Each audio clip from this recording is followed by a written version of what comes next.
Okay. Yeah, I'm really. Okay, great. So first off, can you tell me your name and your role in it? So my name is Leke and I run Aerosoul Limited. I did the clothing for the original Human Trafficked film. I supplied most of the garments and some of the scenes, you know. And obviously Dee hit me up because I did the clothing for the original film.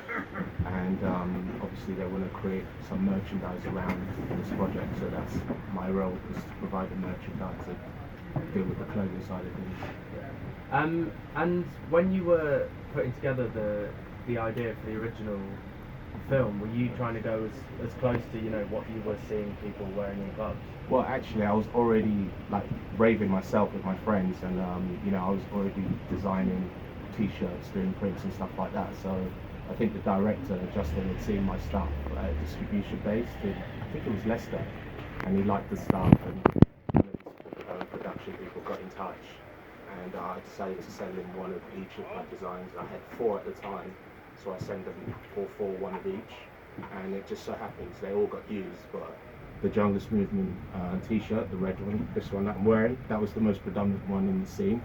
But we also had a couple of other, products in different scenes, like the record shop scene. The director was wearing one of my tops. One of his friends was also wearing one of my tops, and then there's another scene in the house party scene. I had another top in there that was called Need a Fix. So that's quite predominant in that scene with the camera angle going around. So yeah, they'd already seen my stuff and they liked it and they thought it fitted in. So when they sent me the information of the film, I jumped on it because it was just a no-brainer. Because we was living that life anyway. I was going to college in Essex, in Harlow. So every weekend was raving, and then get back to London, doing all the jungle clubs. So we was pretty much living it at the time. So it was just perfect timing, Yeah. And it seemed like the fashion from that era has become very iconic. Were you thinking about it at the time? For me, I mean, like I said, I was going to raves a lot. I was partying real heavy. If I wasn't at college, I'd be at a rave or a club. So I was looking around, seeing what people was wearing, and I really wasn't feeling too much of it. On the London side, you had a lot of Bushido, Versace, really loud prints and stuff like that. And then when I used to go to raves in Essex, and I'd see guys with flary trousers, tie-dye, things like that. So my whole thing was, I quite liked the vibe of both of them, but I wanted to come up with my own version of what I thought was cool. So I wanted to do something that represents the culture, something that you wear it and that's what I'm into. I'm into jungle, or I'm into this, or I'm into drum and bass. So I really wanted to create, like a product for my friends who had just got signed to Movie Shadow, and they were doing PAs and stuff. So I wanted stuff they could wear, So for me, it was just creating something that was different, but fit in to the culture. Because I was really influenced with the Versace Machino and stuff like that because of the colours. So I was heavily influenced into that, and I was also into like the mad weird stuff that I used to see in raves, the bright colours, fluorescent stuff, So that was my whole thing, bringing the two together, but in my own way. And do you still see fashion as a way now to let people know immediately what you're into? Definitely. It's a very big thing now. I mean, even with hip-hop culture, what I love about, the rave scene is ours. It's a UK thing. It's the one thing the Yanks can't take from us. They try and emulate it, do their own versions, but you're not going to get that authenticity, and UK represents that, and for me it's about, how you look, it's self-expression, it's like part of what happened with the punks, with the ska movement. It's always like a generation thing of how you express yourself. If you're into a certain type of music, you want people to know this is what I'm into this kind of music. So fashion is very important in that respect. For me, I'm a DJ as well, so I try and bring the two together because what I do is very music related, and it is rave based, because that's where we started. We started in '98 in the heart of it, and we've always tried to keep the essence of it, And it's like as things pass, it's our 20th anniversary now.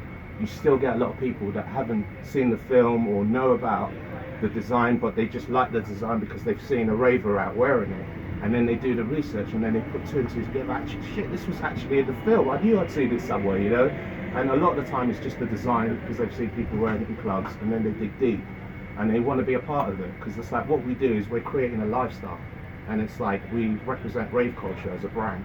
So that's what we do, and we want it to be UK as well. So it's very important to have that authenticity, and because we sell a lot more abroad than we do here, so a lot of people from other countries are looking at the UK for, you know, rave culture because it's our thing, you know. So a lot more people from abroad buy into it than the people here because they spoil. It's always here, you know what I mean? And it's like the market's so saturated that there's so much on offer. Whereas abroad, people actually get it and they want to represent that authenticity. So it's really important to push that with the brand and how the designs reflect, you know, that theme. Yeah, absolutely. And last thing, did you, when the film came out, did you kind of get a sense that it would become what it has in the next 20 years? Well, it's mad because it's like when I got the information, it was like a fax actually. In them days, it was fax. And I was working with a close friend of mine called DJ Ron, and he's one of like the jungle pioneers in London. It's Cool FM, and he got me into the jungle scene because prior to that, I was into the rave. I was raving hard with all my boys in Essex, and then when I moved back to London, I went to college just around the corner actually, London College of Fashion. That's where it all started, and that's where this design came up. You know, and you know, it's just weird when they sent the fax over. I was like, this looks wicked. You know, it was like music by Pete Tong, Carl Cox, Howard Marks. I knew all of these people, so I was like, this is gonna blow up. And it's like, and when you start reading about it, I was like, these are my mates. You know what I mean? This is what we do every weekend. So you know, it was just like we knew it would become, you know, like a cult film because nothing had been done then. At the time, it was like Train Spotting. That was probably the nearest thing. I think they came out roughly the same time, you know. So, but this was specifically for rave culture, which is what we know and what we understand. So I knew it was going to be big, but I didn't know what they were going to use, and I didn't even know that if they were going to use my guns. Even though they asked for it, I was like, because I didn't hear anything for 2 years. This was in '96, you know. So nothing happened for like 2 years. I didn't hear nothing, and then all of a sudden, you know, my phone just started blowing up. A lot of my friends had gone to Creamfield, and I think they premiered it at the festival. And a lot of my boys were there, you know, the guys that I rave with, and they all went nuts. It was like, we've seen you closing the film, and then the phone just started going nuts, and I was like, shit, that means the film went into production, you know?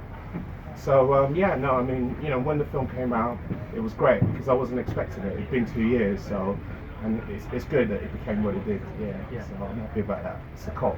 That's great, thank you so Cool. much. How can we do the introduction? Whoa. Oh, God. What's that?